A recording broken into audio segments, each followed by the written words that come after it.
خاک طیبہ لگا لوں تجھے آنکھ سے، تو نے چومے حبیب خدا کے قدم۔ خاک طیبہ لگا لوں تجھے آنکھ سے، تو نے چومے حبیب خدا کے قدم۔ بن گئی تو حقیقت میں خاک شفا، پڑ گئے تجھ پہ جب مصطفیٰ کے قدم۔ اور چاند پر جانے والوں مبارک تمہیں، چاند کی سرزمین پر پہنچنا مگر، چاند پر جانے والوں ٹیکنالوجی مبارک تمہیں، چاند کی سرزمین پر پہنچنا مگر یہ وہی چاند ہے جس نے معراج میں پہلے چومے حبیب خدا کے قدم۔ اور ادلو منی کی پیاری نداؤں میں جب گزرے عرش معلیٰ سے محبوب رب، حکم آیا کہ اے عرش تو با ادب، کوئی مثل نہیں ڈھولن دی، چپ کر مہر علی تھے جا نہیں بولن دی۔ ادلو منی کی پیاری نداؤں میں جب گزرے عرش معلیٰ سے محبوب رب، حکم آیا کہ اے عرش تو با ادب، چوم لے آج خیر الورا کے قدم، صلی اللہ علیہ وآلہ وسلم۔ دوستان عزیز وقار، جو بات جن غازیوں اور مجاہدوں کی ہو رہی تھی، ایکچولی کانسیپٹ یہ ہے کہ جب میرے آقا علیہ السلام اپنے کسی بھی امتی پر احسان فرماتے ہیں تو اسے تحفے میں عشق رسول عطا کرتے ہیں، اور ہر عاشق رسول اپنے انداز میں، اپنی کیفیت میں، اپنی کیپیسٹی میں، اپنی ڈومین میں اپنے عشق کا اظہار کرتا ہے۔ علماء اپنی ڈومین میں اظہار کرتے ہیں، یونیورسٹی کا بچہ اپنی ڈومین میں اظہار کرتا ہے۔ اب میں آپ کو ساتھ ساتھ سمجھاتا ہوں۔ غزوہ کا موقع تھا، رسول اللہ علیہ السلام نے فرمایا رب کی بارگاہ میں جو لانا چاہتے ہو، پیش کرنا چاہتے ہو، لے آؤ۔ کچھ صحابہ گھر کا آدھا سامان اٹھا کے لے آئے، جو تھا حضور کی بارگاہ میں پیش کیا۔ صدیق اکبر گھر کا پورا سامان اٹھا کے لے آئے۔ رسول اللہ نے پوچھا، دریافت کیا صدیق گھر میں کچھ چھوڑا ہے؟ جواب دیتے جی یا رسول اللہ۔ آپ نے دریافت کیا کیا چھوڑ کے آئے ہو؟ کہتے پروانے کو چراغ ہے، بلبل کو پھول، بس صدیق کے لیے ہے خدا کا رسول، بس۔ اسی لیے جو میرے بھائی ذکر کر رہے تھے، آپ پریشان نہ ہوا کریں۔ جس جگہ پہ صدیق اکبر یا عمر فاروق رضی اللہ تعالی عنہ آرام فرما رہے ہیں، جن کے قدمین میں، وہاں صرف درود پہنچ سکتا ہے، کسی کتے کے بھونکنے کی آواز نہیں پہنچ سکتی۔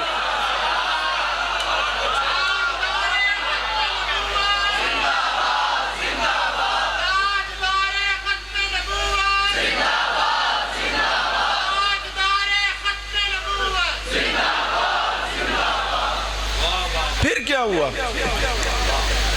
ایک صحابی آپ کے پاس کچھ نہیں تھا، دودھ پیتا بچہ اٹھا کے حضور کی بارگاہ میں پیش ہوئے۔ آپ نے مسکرا کے پوچھا میں اس کا کیا کروں گا؟ تو رو پڑی، کہتے ہیں یا رسول اللہ اور تو کچھ نہیں تھا، جب آپ پہ تیر برسائے جائیں تو اس کو ڈھال بنا لیجئے۔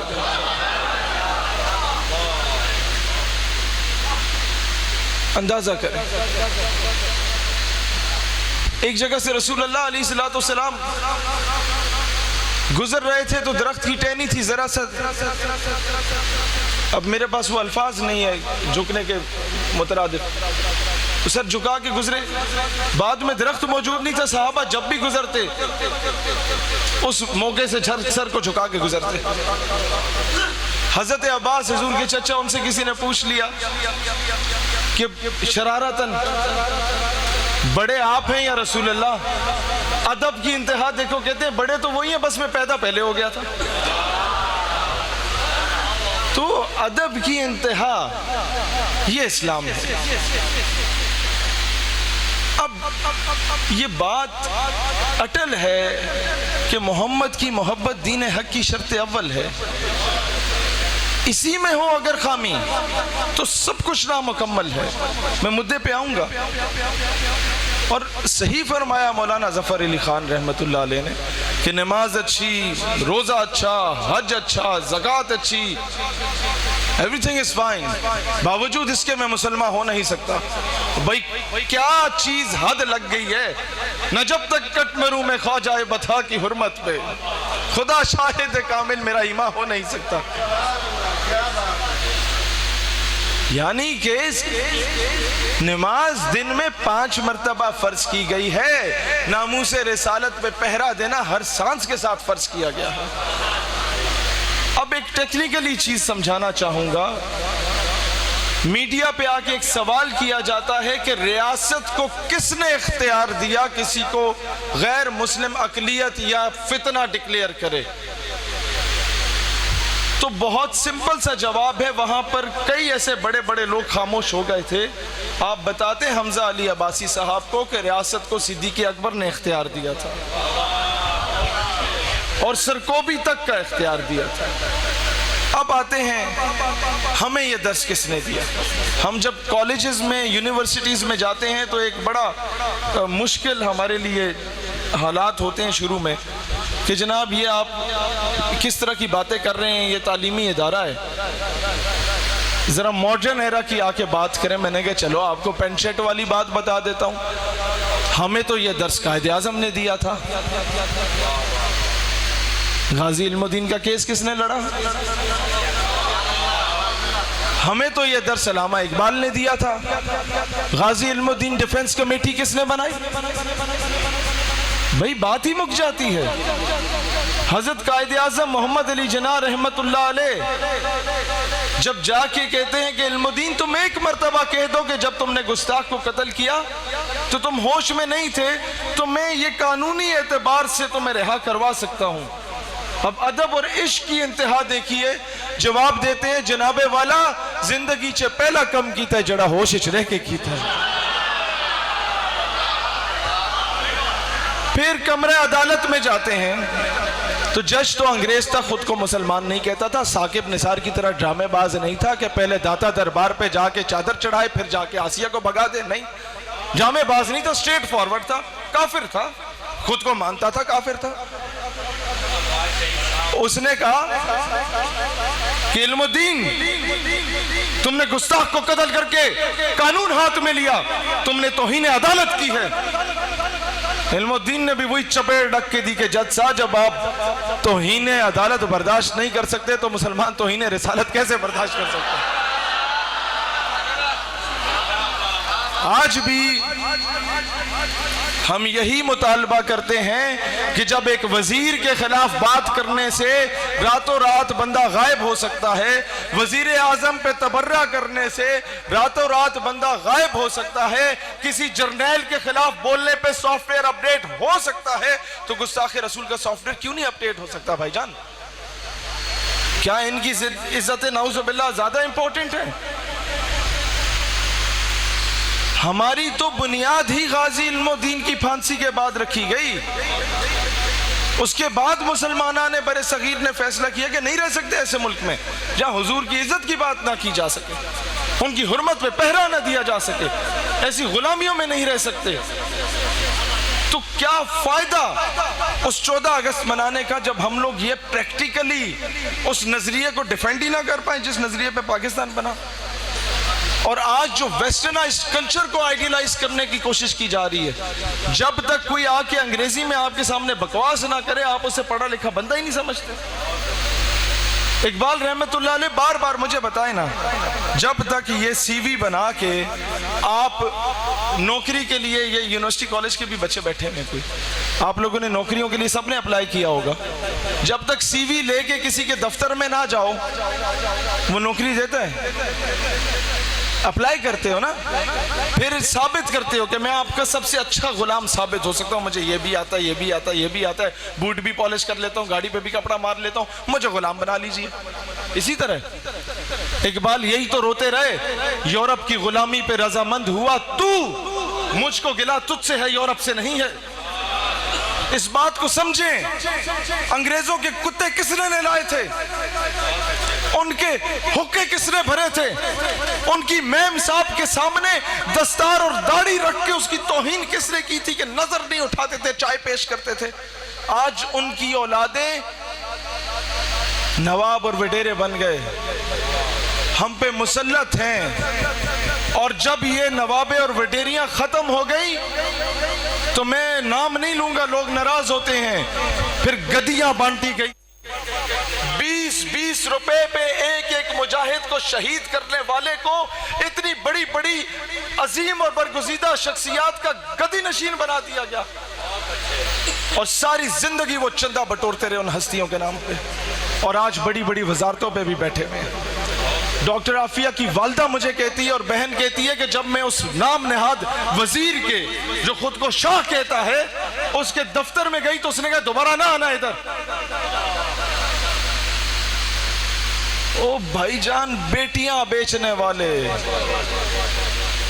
کیوں نہیں آ رہی ڈاکٹر عافیہ صدیقی ملک واپس؟ کیونکہ اکثریت ان وزراء کی ہے جو جنرل مشرف کے دور میں وزیر ہوا کرتے تھے۔ اس نے آ کے بتانا نہیں ہے کس نے کس طریقے سے بیچا مجھے، کس منہ سے جشن مناؤ گے یار، کس منہ سے ہم لوگ یوم دفاع منائیں؟ سوال کرنا سیکھو۔ یہ وہ تلخ باتیں ہیں جو آج ہمیں امپلیمنٹ کروانا پڑیں گی۔ سب سے پہلی بات کڑوی بات ہے، اس کے بعد سافٹ ویئر اپڈیٹ کرنے کی کوشش کی جاتی ہے، اس کے بعد آپ غائب ہو سکتے ہیں، لیکن آج یہ کڑوا گھونٹ بھرنا پڑے گا۔ آج اپنے ایم این اے کے پاس جاؤ، اپنے علاقے کے، اور اسے بولو اسمبلی میں قرارداد پیش کی جائے کہ افواج پاکستان میں قادیانیوں کی بھرتی پہ پابندی عائد کی جائے۔ یہ بات بولنا ہی اپنے قتل کے پروانے پہ سگنیچر کرنا ہے۔ پھر جاؤ کہ بیوروکریسی میں پابندی عائد کی جائے، کوئی اسسٹنٹ کمشنر یا ڈپٹی کمشنر قادیانی نہیں ہو سکتا۔ او بھائی، وہ 12-14 آنٹیاں نکلتی ہیں میرا جسم میری مرضی والی، ڈپٹی کمشنر پہلے استقبال کے لیے کھڑا ہوتا ہے، madam how can I help you, اور یہاں لاکھوں کا مجمع ہوتا ہے، ایک ایس ایچ او بات نہیں سنتا۔ کیوں؟ ہم نے سسٹم میں کام ہی نہیں کیا، ہم نے نعرے لگائے ہیں جناب۔ آج اپنے بچوں کی تربیت کرو، عشق رسول علیہ السلام کی شمع ان کے دل میں فروزہ کرو، پاکستان سے محبت کی شمع ان کے دل میں فروزہ کرو، اور خدا کا واسطہ بھیک مانگ رہا ہوں آپ کے سامنے، ان کو آئی ایس ایس بی اور سی ایس ایس کے امتحانات دلوا کے افواج پاکستان میں بھیجو، سی ایس ایس کرا کے بیوروکریسی میں بھیجو۔ ہم نے اس چیز پہ فوکس نہیں کیا، ہم دھکے کھا رہے ہیں، ہماری بات کہیں سنی نہیں جاتی، ہم لوگ سسٹم کا حصہ نہیں ہیں۔ میں نے شروع میں جو باتیں کی ہیں ہر جگہ پہ کرتا ہوں کیونکہ آپ وہ باتیں سننا چاہتے ہیں۔ اب خدا را وہ چیز سنو جو میں سنانا چاہتا ہوں۔ یہ امت کا وہ دکھڑا آپ کے سامنے رکھ رہا ہوں کہ یہ بڑے بڑے آفیسرز جب ملک سے باہر جاتے ہیں انہیں موبائل فون گفٹ کیے جاتے تھے 2000 کے شروع میں، جو ڈیلیگیشن جاتے تھے، نیا کیمرہ آیا تھا 1.3 میگا پکسل کا، یہ جب اپنی بیگمات سے پیاری پیاری باتیں کرتے تھے اسی میں وہ چپ لگی ہوئی تھی جس کے بعد وہ ریکارڈنگ وہاں جاتی تھی اور اس پہ انہیں بلیک میل کیا جاتا تھا۔ ایک منسٹر یا ایم این اے تو بھائی جان اس کا قصور نہیں ہے، وہ 5 سال کے لیے آتا ہے۔ ایک بیوروکریٹ جب تک 60 سال کا نہیں ہو جاتا وہ حکومت کا حصہ رہتا ہے۔ ایک آفیسر جب تک 55 یا 60 سال کا نہیں ہوتا وہ حکومت کا حصہ رہتا ہے۔ اور ایم این اے تو جب سائن کرنا سیکھتا ہے، کاغذات کو پڑھنا سیکھتا ہے، اس کے 5 سال گزر جاتے ہیں، اس کی جو ٹریننگ کا کوئی سیشن ہی نہیں ہوتا۔ یہ بیوروکریسی پہ کون کام کرے گا؟ یہ ہمارے اداروں پہ کون کام کرے گا؟ یہ ہمارے فورن آفس پہ کون کام کرے گا؟ کہ پچھلے 2 مہینوں سے ایک رپورٹ آئی ہوئی ہے قادیانیوں کی، برطانیہ کی پارلیمنٹ سے ایکسیپٹ ہو کے کہ پاکستان میں قادیانیوں پہ ظلم ہو رہا ہے، اس کو ختم کیا جائے۔ اس رپورٹ کو جب فورن آفس کے نمائندے کے پاس لے کے جاتے ہیں تو وہ کہتے ہیں میں نے تو یہ رپورٹ پڑھی نہیں ہے۔ بھئی تمہارے محکمے کے ذریعے یہاں پر آئی، اور یہ وہ چیزیں ہیں، یہ ایف اے ٹی ایف کی چیزیں اگر آپ کے سامنے کھول کے رکھ دی جائیں نا تو آپ لوگ کانوں کو ہاتھ لگائیں، ہم سے منوایا کیا کیا جاتا ہے۔ میں کیا کیا چیز رونا شروع کروں آپ کے سامنے۔ یہ یاد رکھنا، اگر ہم لوگ یہ آج، مجھے نہیں اس چیز کا خوف کہ کل ہم رہتے ہیں یا نہیں رہتے، لیکن آج اگر یہ دلیری سے میں باتیں نہ کروں، میرے الفاظ لکھ لو، آج سے 2-3 سال کے بعد اسرائیل کے خلاف بات کرنا پاکستان سے غداری سمجھی جائے گی۔ جیسے آج امریکہ کے خلاف بولتے ہو نا تو کہا جاتا ہے یہ قوم کا غدار ہے، یہ فساد چاہتا ہے. یہ لکھ لو میرے الفاظ. اگلے 2-4 مہینوں میں بحث شروع ہو جائے گی. انٹرنیشنلی کیا ہو رہا ہے؟ نریندر مودی جب اسرائیل تشریف لے جاتے ہیں تو نیتن یاہو ان کا جو صدر مملکت ہے اسرائیل کا، اس کے ساتھ ایک ہی شخص جناح کیپ پہن کے استقبال کے لیے کھڑا ہوتا ہے. وہ قادیانیوں کی جماعت احمدیہ کا امیر ہوتا ہے وہاں کا، استقبال کرنے. اسرائیل کی آرمی میں جیوز کے علاوہ صرف قادیانیوں کی بھرتی کی اجازت ہے بس. اور ان کی آرمی کا کام کیا ہے؟ ہماری آرمی کا تو چلو کام ہے کہیں سیلاب آئے وہاں بھی چلے جاؤ، بارڈر پہ بھی جاؤ، کہیں پر زلزلہ ہے وہاں بھی جاؤ، ہر جگہ پورا اترتی ہے. اسرائیلی آرمی کا تو ایک ہی کام ہے، بیت المقدس اور مسجد الاقصی کی تباہی. تو قادیانی کہاں یوز ہو رہے ہیں؟ دوسری چیز، آپ کے تھر پارکر میں کھانے پینے کو کچھ نہیں ہے، یہ وہاں جاتے ہیں فورن فنڈنگ سے لوگوں کو کھلاتے پلاتے ہیں. اور سندھ کا حال کیا ہے؟ ان سے پوچھو دوسرا کلمہ سناؤ ذرا. وہ کہتے ہیں اچھا اسلام میں 2 کلمے ہیں. سندھ کی یہ حال ہے، انٹیریئر سندھ کا. اور انہوں نے کہا چلو پہلا ہی سنا دو. کہتے ہیں وہ سائیں کو آتا ہے جو ہمیں جمعہ پڑھاتا ہے بس. بھائی جان یہ انٹیریئر سندھ کا حال ہے. آپ جنوبی پنجاب سے ذرا اور اس طرف جائیں آپ کو یہ سارا حال نظر آئے گا. وہاں پر قادیانی انہیں پیسے دیتے ہیں، انہیں چھوٹے موٹے کیمپ لگا دیتے ہیں اور کیمپ میں مرزا قادیانی کی تصویر لگی ہوتی ہے.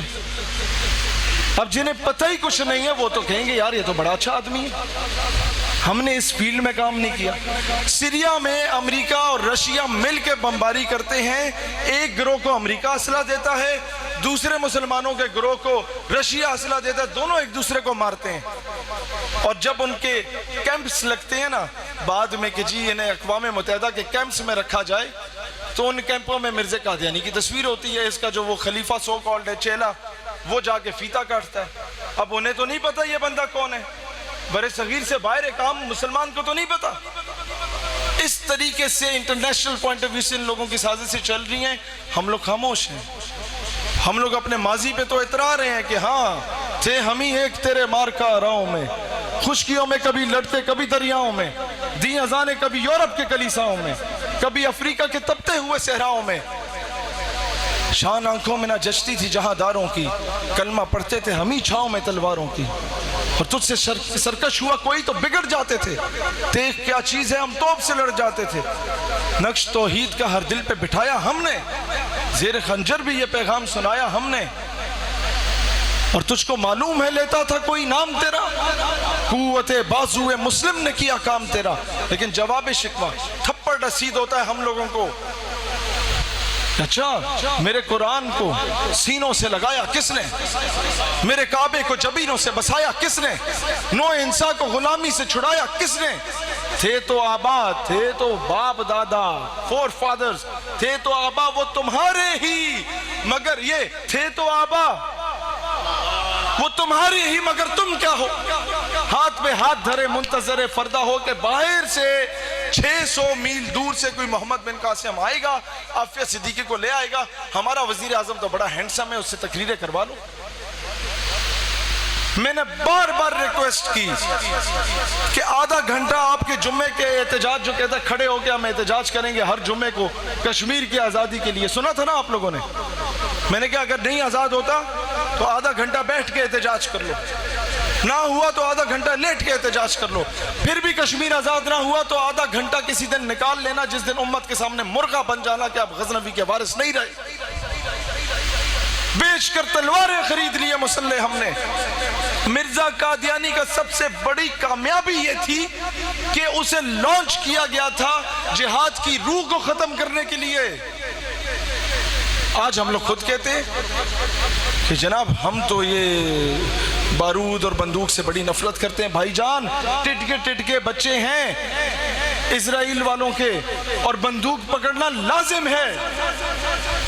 وہ چھوٹے چھوٹے چننے مننے ہیں.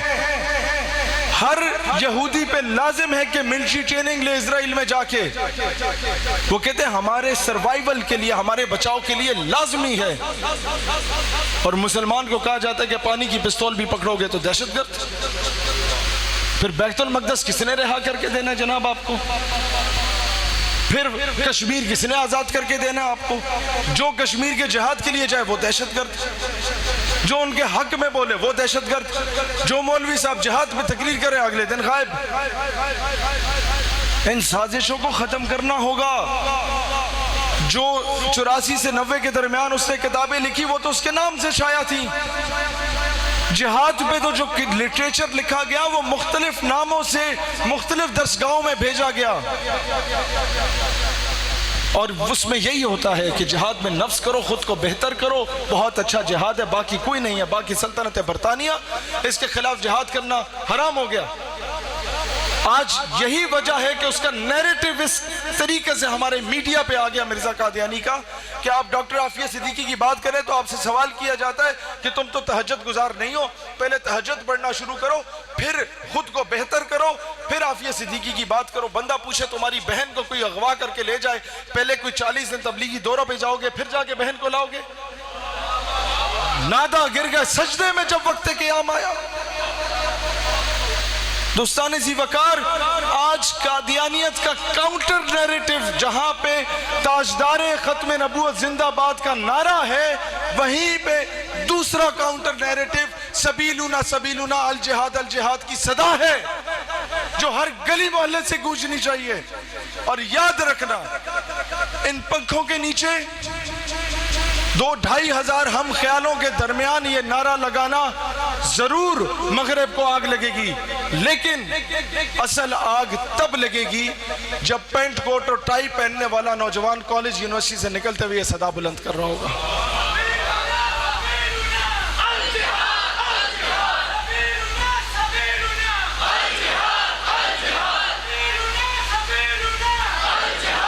یا نعرہ نہ لگائیں، لگانا ہے تو صحیح جواب دیں۔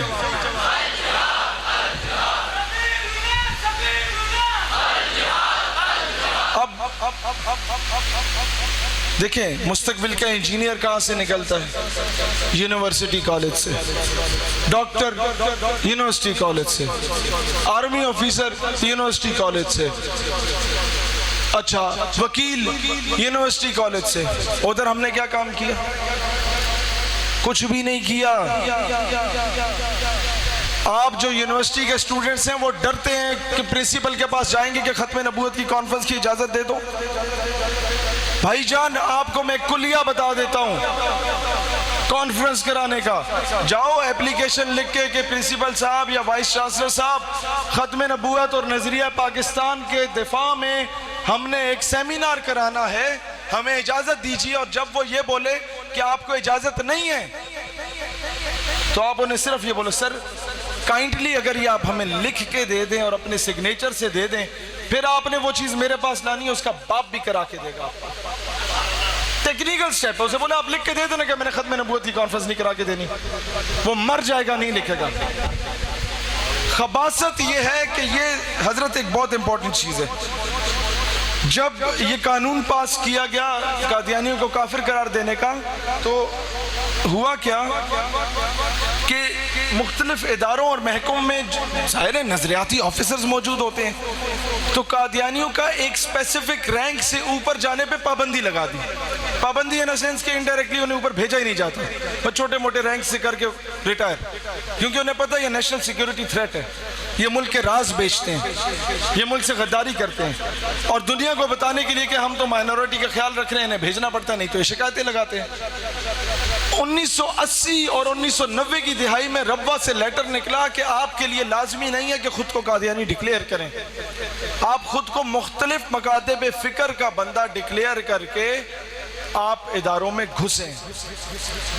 یہ سب سے بڑا فتنہ ہے کہ جب آپ کو اندازہ ہی نہیں ہوتا کہ آپ کے ساتھ بیٹھا ہوا شخص جو ہے وہ قادیانی ہے یا نہیں، لیکن اس چیز سے اندازہ لگا لو کہ کس قدر یہ لوگ سرایت کر چکے ہیں ہمارے سسٹم میں کہ جہاد کو دہشت گردی کہا گیا ہے، کس قدر یہ سرایت کر چکے ہیں ہمارے سسٹم میں کہ آج اگر آپ بولیں کہ یہ توپوں کے رخ یا یہ جہازوں کے جو کرتب اسلامک ملٹری الائنس دکھاتا ہے کہ یوں جا رہا ہے تو یوں جا رہا ہے تو یوں جا رہا ہے، اس کا رخ اگر کشمیر کی طرف کرو لوگ آپ پہ ہنستے ہیں، وہ کہتے ہیں کولیٹرل ڈیمیج ہو جائے گا۔ لہٰذا ان چیزوں کو انڈرسٹینڈ کریں، اس کو کاؤنٹر کس طرح کرنا ہے اور خود کا دفاع کرنا سیکھیں۔ ہمیں ہر دوسرے دن تانا مل جاتا ہے یہ چھوٹا طبقہ ہے۔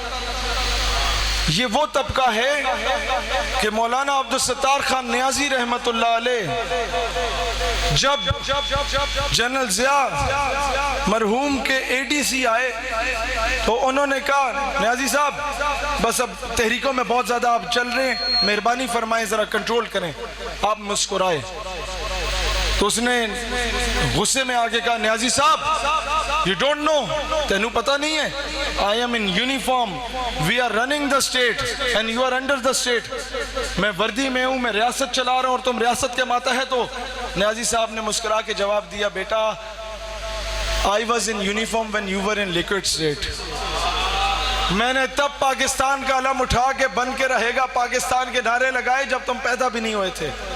یہ تھا چھوٹا طبقہ۔ کمرے عدالت میں گئے تو جج نے کہا نیازی تمہاری پوری زندگی فائلیں کھول کے، پوری زندگی تحریکوں میں گزری۔ نیازی صاحب مسکرائے، جواب دیا بیٹا نیازی کی زندگی اگر تحریکوں میں نہ گزرتی تو تم آج اس کرسی پہ نہ ہوتے، کسی تھڑے پہ پکوڑے بیچ رہے ہوتے۔ یہ تھا چھوٹا طبقہ۔ خواجہ قمر الدین سیالوی رحمت اللہ علیہ کو بلینک چیک لکھا خضر حیات ٹوانا نے، اس وقت کے وزیر اعلیٰ یا گورنر تھا پنجاب کا، اور کہا کہ fill in, sign it, tell me the amount of money you need، اینو بھرو بلینک چیک نو، جنہیں پیسے چاہی دینے میں نو دسو میں دیاں گا، لیکن جناب دی سپورٹ نہ کرو۔ خواجہ قمر الدین سیالوی رحمت اللہ علیہ نے اس بلینک چیک کو انگیٹھی میں جلا دیا۔ اس نے پھر دھمکی دی کہ اگر تم نے اب سپورٹ کیا پیر سیال تو مجھ سے برا کوئی نہیں ہوگا۔ آپ نے جواب دیا میں اللہ دے 99 نہ پڑے جنہ اچ خضر حیات ٹوانے دا نام موجود نہیں۔ یہ تھا چھوٹا طبقہ۔ وہ تھا چھوٹا طبقہ کہ پیر جماعت علی شاہ کہتے تھے وہ شخص میرا مرید ہی نہیں ہے جو مسلم لیگ کا ساتھ نہ دے قائد اعظم کا۔ دوستان ذی وقار، یہ چھوٹا طبقہ نہ ہوتا تو اس طبقے کو چھوٹا طبقہ کہنے والے آج کسی وزارت یا وزارت عظمیٰ کی کرسی پہ نہ ہوتے، کسی ہندو بنیے کی گاڑی کے ٹائر صاف کر رہے ہوتے۔ لیکن مسئلہ یہ ہے کہ یہ چھوٹا طبقہ اب چھوٹی سوچ کا مالک ہو چکا ہے، خود کو ڈیفینڈ نہیں کر پاتا، یہ ڈر چکا ہے، یہ کمزور ہو چکا ہے، یہ آپس میں لڑ رہا ہے۔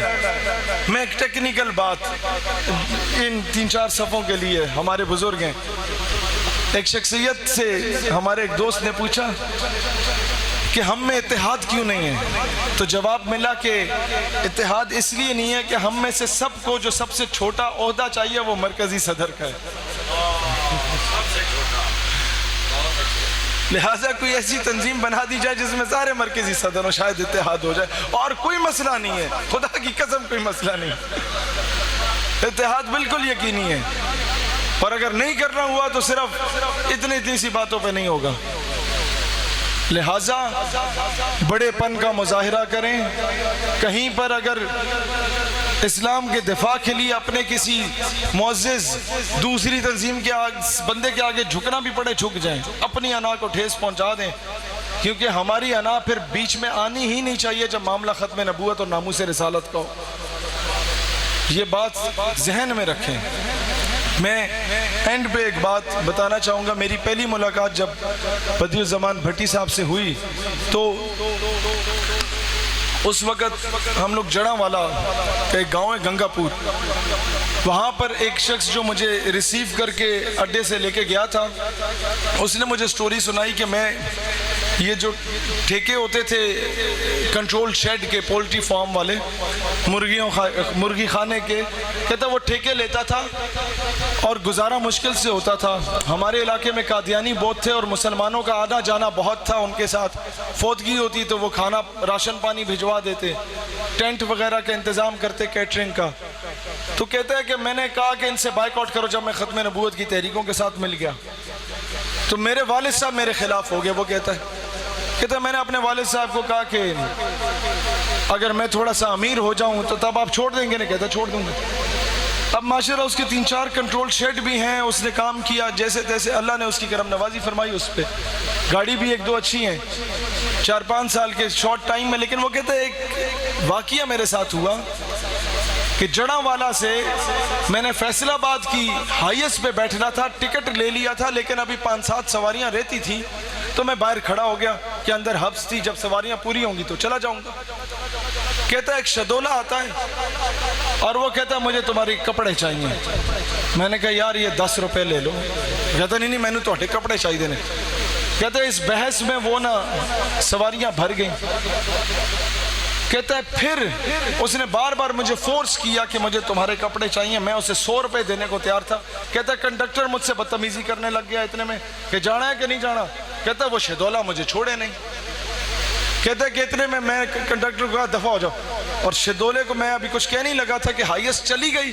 شدولے نے کہا ٹھیک ہے چلو مجھے کپڑے نہیں چاہیے. تو کہتا ہے میں حیران ہوا کہ بھائی میں نے اسے گالیاں بھی دی, سنائی بھی. کہتا ہے میں دوسری ہائیسٹ آدھے پونے گھنٹے بعد نکلنی تھی, اس پہ بیٹھا گیا تو میں نے دیکھا ایک ٹریکٹر کی ٹرالی ہے, اس کے پیچھے ہائیسٹ لگی ہوئی اور لوگوں کے سینے تک چرے ہوئے ہیں, وہ اس قدر وہ. کہتا ہے یہ وہی ہائیسٹ تھی. اور کہتا ہے بعد میں ہر تھانے میں گیا اور میں نے کہا وہ جو لوگ فقیر مانگنے والے ہیں ان کا تھانے میں ریکارڈ ہوتا ہے, اور شدولوں کا تو خاص کر ہوتا ہے کیونکہ ان میں سے آدھے فرشتے ہوتے ہیں, تو وہ ریکارڈ ہوتا ہے تصویر کے ساتھ. تو فرشتے میں اور سینس میں بات کروں تو کہتے وہ ریکارڈ ہوتا ہے. میں نے ریکارڈ نکالا, اس کی تصویر کہیں نہیں ملی. کہتا میری سمجھ سے بالا تر ہے, یہ ہوا کیا ہے؟ میں نے کہا تمہاری سمجھ سے پتہ نہیں بالا تر ہے یا نہیں, مجھے تو آج سمجھ آئی ہے جو پیر مہر علی شاہ کہتے تھے کہ جو ختم نبوت کا کام کرتا ہے اس کی پشت پہ حضور کا ہاتھ ہوتا ہے, حفاظت وہ خود فرماتے ہیں. تو اللہ نے اگر آپ لوگوں کو زندہ رکھا ہوا ہے تو کسی مقصد کے لیے رکھا ہوا ہے. اتنی دلیری سے بولنے کے باوجود آپ بغیر سیکیورٹی کے اگر ہم سارے پھر رہے ہیں اور کسی کی جرت نہیں ہوتی کچھ کہنے کی, تو اس کا مطلب ہے اللہ نے ہمارا روب و دبدبہ ان کفار کے سینوں پہ تاریک کیا ہوا ہے. لہٰذا اس روب و دبدبے کو اپنی ذاتی انا کے لیے نہیں بلکہ اسلام کے لیے. مجھے کوئی آ کے یہ بھی کہتا ہے نا, یہ بہت غلط بات ہے. مجھے کوئی کہتا ہے جی میں تساں دیکھ کے مچھا رکھی ہے, میں نے کہا پھر اس کا حق بھی ادا کرو. ایک کفر پہ روب و دبدبہ طاری ہونا چاہیے, نہیں تو کٹوا دو, نہیں تو کوئی مقصد نہیں ہے. ہمیں اکثر جگہوں پہ پینٹ کو ٹائی پہن کے بھی جانا پڑتا ہے. ہمیں آخری بات کر کے میں اجازت چاہوں گا کہ آپ کو کس طریقے سے گھسنا ہے. بس ہمارے HOD صاحب, میں آرمی کے انسٹیٹیوٹ سے پڑھا, تو ہمارے جو ہیڈ آف ڈپارٹمنٹ تھا اس نے کہا امریکن ایمبیسی سے ایک لیٹر آیا ہے کہ آپ کا ایک شاگرد ہمیں چاہیے, یونیورسٹی کا طالب علم, تقریری مقابلہ ہے تعلیم کی امپورٹنس پر. تو 78 انسٹیٹیوٹ سے بچوں نے آنا ہے, آپ بھی بھیجیں. اس نے مجھے کہا کہ آپ جائیں. میں نے کہا سر 4 سال سے, یہ 2013 کی بات ہے یا 14 کی, میں نے کہا 4 سال میں نے امریکی جھنڈا نظر آتش کیا, اب میں جاؤں گا تو USA کا لیبل پیچھے لگا ہوگا, لوگوں نے تصویر کھینچ کے کہنا یہ تو بک گیا ہے, میں نہیں جاؤں گا کیونکہ یہاں تو فوراً فتوے آتے ہیں. میں کلاس میں گیا, میں نے کہا یار یہ جو میں جھنڈے جلاتا تھا وہ تو اخبار کے نکڑ میں چھوٹی سی سرخی لگتی تھی, مزہ آئے گا ادھر جا کے بولتے ہیں. ان کے کابینہ ساری بیٹھی ہوگی, سفیر بیٹھا ہوگا. میں واپس گیا HOD صاحب کے پاس, میں کہا سر میں جاؤں گا. انہیں سمجھ آ گیا کہ یہ اب کس چکر میں ہے. انہوں نے کہا مجھے تقریر لکھ کے دو. وہ پہلے سیکیورٹی کلیئرنس ہوتی ہے, ظاہر ایمبیسیز کے پروگرام میں ساری چیزیں پہلے وہ چیک کرائی جاتی. میں نے لکھا جی عافیہ صدیقی بڑی غلط خاتون تھی, ملالہ بڑی نیک خاتون ہے, اور دہشت گردی کے خاتمے اور امن کے قیام کے لیے امریکہ کا ساتھ دینا چاہیے, اور یہ افغان طالبان تو سارے ایسی ہیں, ان کو تو فارغ کرو. اب یہ چیزیں انگریزی میں لکھ کے میں نے دے دی. اب ہیڈ آف ڈپارٹمنٹ ظاہر مسلمان ہوتا ہے, اس نے کہا یار ضمیر میرا بھی نہیں مان رہا لیکن یہ پوزیشن لے جاؤ گے. میں نے کہا تمہارا جوش خطابت اگر صحیح ہوا لے جاؤ گے. میں نے کہا ٹھیک ہے سر. اب ٹیکنیکل چیز میں سمجھانا چاہتا ہوں. اس وقت میری عمر آج سے 6 سال پہلے 20 سال تھی, 94 کی پیدائش ہے. اب میں نے کیا کیا, میں نے کہا سر ہماری یونیورسٹی کو ویسے نئی بنی ہے, اس کو اتنا موقع نہیں ملا کسی ایمبیسی کے پروگرام میں. 3 ڈپارٹمنٹ ہے, software engineering, electrical engineering and business department. ان کے 10 بچوں کا وفد بنایا جائے جو آڈینس کے لیے جائیں وہاں, تاکہ انہیں سیکھنے کو ملے, اور ان کے اوپر ایک ٹیچر اپوائنٹ کیا جائے تاکہ یہ کسی قسم کی بدتمیزی نہ کریں, تاکہ HOD کے ذہن میں کوئی چیز ہی نہ ہے. اب ٹیچر, اس نے کہا لسٹ دے دو مجھے. لسٹ بنائی, سارے صحیح دانت نما بچے جو تھے نا وہ میں نے گھسیٹ دیے. ٹیچر وہ رکھے جو کہ فریش ابھی MS کر کے آتا ہے اور وہ یونیورسٹی میں اپوائنٹ ہو جاتا ہے, وہ ویسی بچوں کا دوست بن جاتا ہے. ایج لیول کے 4-5 سال کا فرق ہوتا ہے. وہ انہیں میں نے کر دیا اور پینٹ کوٹ ٹائی پہن کے گیا. کوسٹر یونیورسٹی نے ہمیں دی. رستے میں پی ایس او کے پمپ پہ رکا, واش روم سے جا کے شیروانی پہن کے تو پھر واپس آ گیا. انہیں رستے میں نے بتایا یار میں جو تقریر کر رہا ہوں وہ نہیں ہے جو میں نے سنائی تھی. انہوں نے کہا جی ہم تو سارے ایکسپیل ہو جائیں گے. میں نے کہا نہیں, اگر ایکسپیل ہوئے تو ایسے ایسے غنی لوگ موجود ہیں نا, عثمان غنی کے پیروکار, کہ جب اس نظریے پہ تم اگر ایکسپیل ہوئے تو وہ تمہاری ڈگریاں مفت کرائیں گے. تو وہ خیر بڑی مشکل سے میں نے انہیں موٹیویٹ کیا. میں سٹیج پہ چڑھا, اب مائک آپ کے سامنے ہو, پبلک موجود ہو. پبلک بھی تو عوام تو پاکستانی بیٹھی ہوتی ہے, وہ جتنی مرضی ماڈ سکواڈ یا لبرل کیوں نہ ہو, دل میں کہیں نہ کہیں عشق مصطفیٰ کی تڑپ موجود ہوتی ہے. اب ہوا کیا, اس وقت یہ آپ کا یہ چارلی ہیبڈو ہے فرانس والا, اس نے پہلی مرتبہ گستاخانہ کھا کے فرانس میں شائع کی ہے 5-6 سال پہلے. میں نے اس سے پوچھا جی what is the literacy rate of United States of America, ambassador سے. ٹاپک یہ تھا ایجوکیشن ضروری ہے امن کے لیے. اس نے کہا 99% ہے. میں نے کہا ٹھیک ہے, it is 99%. If education is necessary for peace, then the world's most well-educated and highly qualified nation, the United States of America, would not be responsible for the terrorism and insurgency in Iran, in Iraq, in Libya, in Syria, in Lebanon, in Palestine, Afghanistan, in Balochistan, province of Pakistan. میں نے کہا اگر یہ امن کے لیے ضروری ہوتی تعلیم تو امریکہ ذمہ دار نہ ہوتا دہشت گردی کا عراق, ایران, لیبیا, سیریا, فلسطین, افغانستان میں. اب وہ ایمبیسی کے پروگرام میں تو تالی بھی نہیں بچتی, یہاں تالیوں کے ساتھ ہوٹنگ بھی شروع ہوگی, شور شرابہ. لوگوں نے بڑا خوشی کا اظہار کیا. میں نے کہا تو موقع مل گیا. اب وہ جو لڑکے میں نے رکھے تھے وہ تو اس لیے رکھے تھے کہ کوئی مسئلہ ہو تو مار دھاڑ شروع کر دیں گے, تاریخ رقم ہو جائے گی. تو ڈگری کرنے کے بعد نوکری تو ویسے نہیں ملنی. تو ہوا کیا کہ اینڈ پہ میں نے وہاں پر جب فرانس کی بات آئی لٹریسی ریٹ کی, میں نے کہا یہ 98% ہے.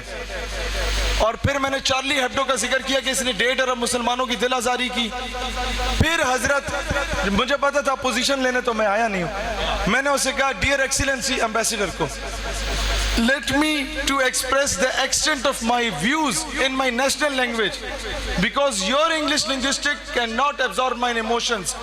میں نے اپنی زبان اچ بولن دے, زبان میرے جذبات دی عکاسی نہیں کر دی. اس کے بعد میں نے کہا ہم نے ہر دور میں تقدیس رسالت کے لیے وقت کی تند ہواؤں سے بغاوت کی ہے, چھوڑ کر سلسلہ سیاست کا فضول فقط ایک نام محمد سے محبت کی ہے. اور یہ انگریزی کی تقریر ابھی بھی یوٹیوب اور ان ساری جگہوں پہ موجود ہے. میری 8 سالہ اسٹوڈنٹ پالیٹکس کے ٹینیور میں بڑے نشیب و فراز آئے, لیکن اگر میں نے کچھ کمایا ہے تو میں سمجھتا ہوں وہ 4 منٹ کی تقریر تھی. اور میں جب تقریر کر کے نکلا تو سیدھا آڈیٹوریم سے باہر چلا گیا, اور آدھی سے زیادہ عوام زندہ آباد مرد آباد کرتے ہوئے باہر آ گئی. فرسٹ پوزیشن کسے ملی مجھے نہیں پتا تھا, لیکن مختلف یونیورسٹیز کے ٹیچرز آئے اور انہوں نے میرا ماتھا چوما, میری وہ فرسٹ پوزیشن تھی. اور ایک اور چیز, یو ای ٹی ٹیکسلا میں مجھے ایڈمیشن نہیں ملا تھا, میرے مارکس بہت کم تھے ایف ایس سی میں, لیکن میں 2 مرتبہ اس یونیورسٹی میں اسی ڈگری میں بطور مہمان خصوصی گیا. اور میں نے یہ سوچا کہ یہاں تو بڑے پڑھے لکھے بچے آتے ہیں, آج ایک ٹیسٹ کیس ان کے سامنے رکھتے ہیں. جو جذباتی اور انقلابی اور جہادی باتیں میں یہاں عوام کے سامنے کرتا ہوں وہ میں ان پڑھے لکھے بچوں کے سامنے کرتا ہوں. پورے پاکستان کی کریم ہوتی ہے. آپ یقین کریں, آپ سارے نظریاتی لوگ بیٹھے ہیں جو زبردستی نہیں, خود اپنے عشق کے لیے آئے. آپ یقین کریں آپ سے 10 گنا بہتر رسپانس مجھے اس یونیورسٹی میں جب ملا نا, تو مجھے اندازہ ہوا کہ مسلمان جتنا بھی لبرل مائنڈڈ کیوں نہ ہو, اس کے دل میں راک کی میں جو چنگاری دبی ہوتی ہے نا, اس مانند عشق رسول موجود ہوتا ہے کہ ذرا سی اسے ہوا کی دیر ہوتی ہے, وہ شعلہ بن کے بھڑک اٹھتا ہے اور کفر کو بھسم کر دیتا ہے.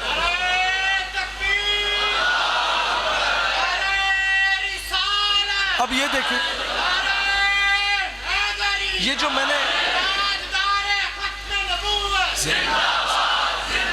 جو میں نے شروع میں بات کی تھی کہ ہر عاشق اپنے انداز میں اپنے عشق کا اظہار کرتا ہے.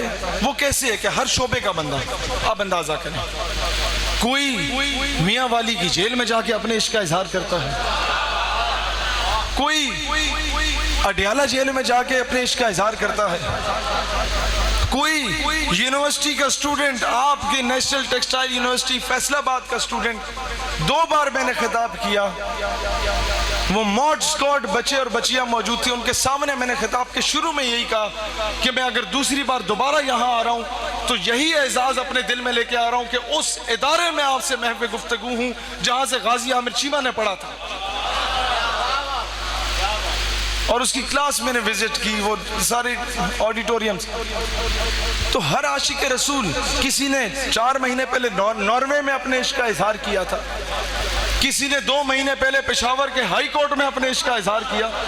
تو جو میرے آقا اسے عطا کرتے ہیں وہ اپنا عشق کا اظہار کرتا ہے, وہ کسی بھی محکمے کا ہو, وہ کسی بھی ادارے کا ہو, وہ کسی بھی واک آف لائف سے یا اسکول آف لائف سے ہو. لہٰذا اپنی اپنی فیلڈ میں علماء مسجد میں دلیری سے بولنا سیکھیں, صحیح دلیری سے. جہاد کی بات ہے تو کریں, فتوے دینا آپ کا کام ہے, آگے امپلیمنٹ یہ کریں نہ کریں, یہ اس پہ کانفرنس بلائی جائے, کیا کشمیر میں جہاد لازم ہے یا نہیں ہے, کیوں نہیں ہم یہ کانفرنس بلاتے ہیں, اس پہ کانفرنس بلائی جائے, کیا قادیانیوں پہ آرمڈ فورسز میں اور بیوروکریسی پہ پابندی لگنی چاہیے یا نہیں لگنی چاہیے, یہ کانفرنسز ہوں, اس پہ دلائل دیے جائیں, کیوں لگنی چاہیے, وہ سمری آف دا میٹنگ بھیجا جائے. کسی کو مغرب کو تکلیف نہیں ہے, ہم سارا سال محفل نعت کراتے رہے, خدا کی قسم تکلیف نہیں ہے. پاکستان سے بڑے اسلامک سینٹرز, ریسرچ سینٹرز برطانیہ اور کینیڈا میں موجود ہیں, کسی کو تکلیف نہیں ہے. تکلیف تب ہوگی جب آپ انگریزوں کے کتے نہلانے والوں کو تکلیف دیں گے, ان قادیانیوں کو. کوئی بھی پیر صاحب یا نعت خواں صاحب امریکہ یا برطانیہ جاتے ہیں تو وہ بریلوی دیوبندی کے مسائل تو چھیڑ سکتے ہیں, قادیانی کا مسئلہ نہیں چھیڑ سکتا. وہ تو خوش ہوتے ہیں آپس میں لڑو مرو, قادیانی والی بات نہ کرنا, ہمارا لے پالا کتا ہے, نہیں, ہمارے کتے کی توہین نہیں ہونی چاہیے. لہٰذا جب تک ہم دلیر نہیں بنیں گے یہ نہیں ہوگا. ہم نے یونیورسٹی میں دلیر بن کے مقابلہ کیا, آپ میں سے جو یونیورسٹی کالج میں وہاں دلیر بنے. ایسے آفسرز کریٹ کرو کہ کل کو جب انہیں کہا جائے کہ آپ بس ہمیں کمپرومائز کرنا پڑے گا تو بولے سر یہ بیلٹ حاضر ہے, بس نہیں کرنی نوکری. ایسا وکیل بنو کہ فوراً بولے بس سر. اب کیونکہ فیصلہ یورپی پارلیمنٹ کی بنیاد پہ آپ کر رہے ہیں, آج کے بعد وکالت آپ کے سامنے نہیں کرنی, یا آپ جائیں گے یا میں جاؤں گا. آج کے بعد مغرب کو راضی کرنے کے لیے قوم کے فیصلے نہیں ہونے چاہیے. آج کے بعد یہ تہیہ کریں کہ پاکستان کے فیصلے پاکستان میں ہوں, واشنگٹن یا وائٹ ہاؤس میں نہ ہوں. آج کے بعد فیصلے آپ کی اپنی قیادت کریں, باہر سے مسلط نہ ہو, تب جا کے آپ حقیقی معنوں میں ایک آزاد پاکستان, خود مختار پاکستان بن سکتے ہیں. نہیں تو یاد رکھنا ان قوموں کی کوئی عزت نہیں ہوتی. یہ ہمیں آج دلائل دیتے ہیں کہ ہم نے عافیہ کو بیچ دیا تو پاکستان میں ڈیولپمنٹ بھی تو ہوئی, ہمیں ڈالرز بھی تو ملے, ہمارے پاس انٹرنیشنل انویسٹر بھی تو آیا. کیا تھا, ایک کو بھیج دیا. بھائی جان آپ کو بولے کوئی میں تمہیں 10 کروڑ دیتا ہوں, کھانے کو تمہارے پاس کچھ نہیں ہے, تم گاڑی بھی لے لو, بنگلہ بھی لے لو, سب کچھ لے لو, لیکن تمہاری بیٹی کو اغوا کر کے لے کے جانا چاہتا ہوں. آپ وہ بنگلہ گاڑی لے کے جب پنڈ میں جائیں گے نا تو پنڈ یہ نہیں بولے گا کہ جناب واہ واہ بڑی گاڑی لے کے آیا ہے. پنڈ کا ہر پنڈو یہ بولے گا کہ بیٹی کی دلالی کر کے آیا ہے. آج اقوام عالم میں ہمارے سابق وزیر اعظم کو کیوں ننگا کر کے چیک کیا گیا؟ کیونکہ ہم بھکاری ہیں. خان صاحب فرماتے تھے بھکاری کی کہیں عزت نہیں ہوتی. تو خان صاحب اب یہ کشکول توڑ دیں, آپ بھی مہربانی کریں. میں ایک آخری لطیفہ سے سنا کے اجازت چاہوں گا. اسے اگر آپ نے سمجھ لیا, ہنسی نہیں آئے گی آپ کو شاید, لیکن اگر آپ نے اسے سمجھ لیا تو آپ کی آنے والی نسلیں سنور جائیں گی. چاند پہ ایک سپیس شپ جا رہی تھی, شٹل. اس میں 5-7 سائنسدان تھے امریکہ کے, اور ایک ٹیری نام کا کتا موجود تھا. وہ خبر جب دنیا میں لیک ہوئی کہ چاند پہ سائنسدان جا رہا ہے اور ایک کتا بھی جا رہا ہے تو